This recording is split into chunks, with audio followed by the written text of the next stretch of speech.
Centuries before the arrival of Europeans in the Americas, North America was inhabited by countless indigenous tribes, most of who led a semi-nomadic lifestyle, roaming from one region to another in quest of new hunting grounds and gathering fruits and roots. Over time, however, population growth led to conflicts between the tribes for the best hunting grounds, which often ended in violent battles. Nevertheless, even at such a distant time, democracy had already taken root in North America, known as the Iroquois Confederacy. This League of Nations emerged among the 5 tribes of the northeastern forest that had been tormented by retaliatory wars and violence for many generations. The Iroquois originally lived near Lake Ontario and along the Mohawk River in New York State. Around 1605 tribes, the Mohawk, the Onondaga, the Cayuga, and the Seneca, came together to form a confederacy. A 6th tribe that joined in 1722. There were other tribes that spoke in a similar language but were not part of the Confederacy.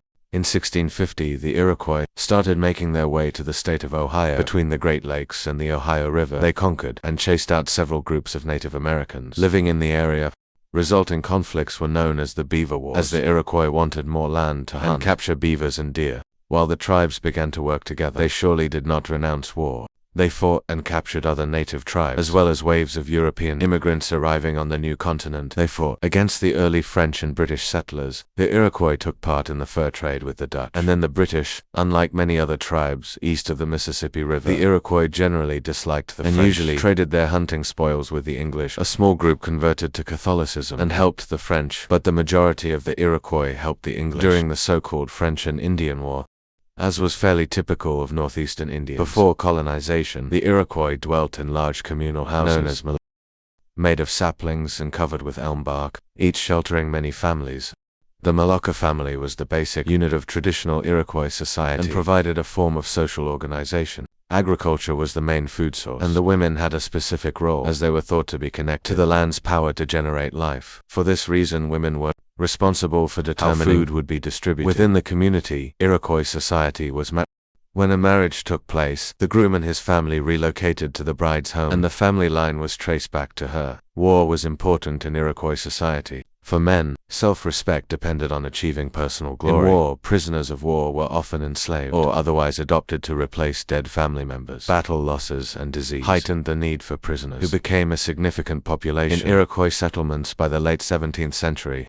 During the American Revolution, the Iroquois sought to stay neutral, first pushed to join one side or the other. Some tribes, such as the Tuscarora and the Onondaga, sided with the colonists, while the Mohawk and Seneca remained loyal to Britain, with whom they had stronger relations. In 1779, George Washington commanded the Sullivan Expedition, led by Colonel Daniel Broadhead and General John Sullivan, against the Iroquois nations to not only invade, but to destroy the British Indian alliance.